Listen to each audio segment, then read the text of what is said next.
Hello everyone, in this video we're going to be talking about engine oil and the filters. And so basically there's multiple grades of engine oils out there, and there are also multiple weights of engine oil out there. And in addition to that, sometimes you're going to be wondering, like, should you replace the filter? So in this video we're going to be discussing that stuff. The high level is that we've got three different grades of engine oil. We've got the traditional motor oil, then we've got synthetic blend, and then we've got fully synthetic. And regardless of whatever you hear on the internet, the best grade of engine oil is the fully synthetic. And fully synthetic engine oils have a lot of additional additives that make them better at reducing the amount of wear that happens on your engine, as well as improving things like how quickly they evaporate, because ideally your motor oil would not be evaporating because you want to keep as much of it inside where it can be actually lubricating all the parts of your engine. So fully synthetic is the best. Motor oil is the cheapest. That's usually the stuff you can find for like 10 bucks for like 5 quarts. And then, in between that is the synthetic blend, where they've added some synthetic oils into it, and that's what we end up with. And so basically, these fully synthetic engine oils last the longest. So the manufacturers like Castrol or Valvoline or whoever will put behind the biggest warranties on those. So you're gonna get like a 10,000 mile or 6-month change interval with a fully synthetic oil, versus like a lower one. So like traditional engine oils or motor oils, you would see, like in the early 1900s, the cars there that used the normal motor oils before they even had synthetics or blends would have been having to go with every couple hundred miles, like 700 miles, you have to put in new motor oil, because that stuff just deteriorates so quickly and loses the properties that we need it to have to keep our engine doing what we need it to do. And so synthetic blend is something I think a lot of people, when you're at the oil change shop, are going to see and think, oh, well, it's a little bit cheaper, so let's go with that. And it's perfectly fine. It does the job. Basically, the gist of the story is that it's better to, be running any kind of oil and changing it on a regular interval than be, not changing your oil frequently enough. And the reason for that is because over time, dirt gets into that oil, or the oil evaporates, and the dirt is abrasive. It causes the gears inside of your engine to basically start wearing down more quickly. And so having clean engine oil running through that engine keeps everything running really smoothly. And I've got some examples here. This is something I just bought on Amazon for 20 bucks. It was 5 quarts of fully synthetic 5 weight 30 motor oil. And so basically what these numbers are referring to is the viscosity of the motor oil at cold temperature and then at operating temperatures. And so with the 5 weight, basically it's saying like when it's cold, how thick is it? Higher numbers mean that it is more viscous.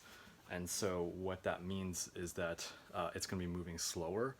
And so what you want in that case is you actually want a lower viscosity, because you want to make sure that, on that cold start, if it's snowing where you are and you turn on that engine, the oil wants to be able to get up into the engine and to start lubricating your cams and all these other things. So basically, with high mileage engines, like my car has almost 300,000 miles on it, the one that you want to be using is going to be in the range of 10 weight 30 or 5 weight 30 or 0 weight 30. So it's basically any of those three are good. So if you can find one of those it's like cheaper than the others, go for it. Go for fully synthetic motor oils, because they will get better. You're going to be able to push your car even farther with the higher quality motor oils, because basically there's a ton of tests on YouTube, people showing what the different types of oils and brands do. Basically what they're looking for is, like, if you had a surface that was lubricated and the engine oil was lubricating that surface, you're getting less wear with higher grade oils than you are with cheaper grade oils. So cheaper grade oil is something like this, where it's pretty hard to look at these things and tell like if it's good or bad, because you're seeing like advanced durability motor oil. And so like motor oil is literally the lowest grade of oil out there. So like you can use this stuff and it works, but you are going to have to be replacing it sooner, and it's not as effective as the higher grades of motor oil. And then also that's part of the reason why I think it's great for people to be replacing their own oil, because you literally know exactly what you're putting into your car. Just like when you do your own cooking, you know what goes into your food or your meal.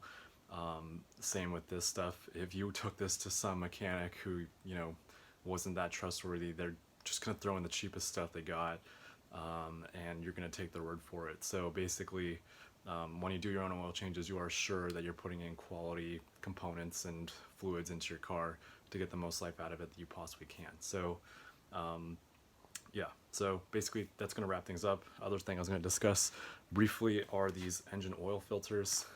My car, it was kind of funny, on Amazon it said like this filter will not fit my car, and you know, the threads are exactly the same, the O-ring is exactly the same. The only difference is that the capacity is slightly smaller. So this was a 0.3 liter capacity oil filter, and then the one that came out was a slightly bigger 0.5 liter capacity filter. And so, you know, basically the capacity of the oil filter will not hurt your engine. Running a smaller one, I change the oil filter every time I change the oil. If you're really penny pinching, you can do it every other oil change. But you know, it's best to just make sure you've always got a clean filter in there too, to help clear out any of the dirt that packs up in the oil over time. So that's what these things are meant to do. And so basically, you know, change these oil filters regularly. It doesn't matter if the capacity is slightly less or slightly more. Higher capacity oil filters, you know, if you went with the 0.5 instead of the 0.3, I guess you would be able to get about 60% more lifespan out of that oil filter. But if you're like me and you're changing it all the time, just go with the cheap one. This was $3 on Amazon. And then like the, you know, the higher liter version on Amazon was like $8 or $9. So for the price of three 0.3 liter filters, you're able to get one of the bigger. So it's like, just keep replacing the small ones and you're going to save even more money, and you're going to make sure that you've always got a clean filter in your car. So that is what you need to know. To summarize here, basically 3 grades of motor oil: traditional motor oil, synthetic blend, fully synthetic. If you got the money, or you know, if you find a good deal, get the fully synthetic. And also for high mileage engines, you want to get something in the range of 10 weight 30 or 5 weight 30 or 0 weight 30. And that number at the lower end is referring to the viscosity when that thing is first turning on, when you're first cranking that car on that cold day. That's telling you how viscous that fluid is, and you want it to be pretty not viscous, because you want it to be able to get up into that engine real quick even though it's cold, and the engine oil gets thicker the colder it gets. So yeah, that's going to wrap things up for this video. Hope it helps. Let me know if you have any questions. Thank you all for watching.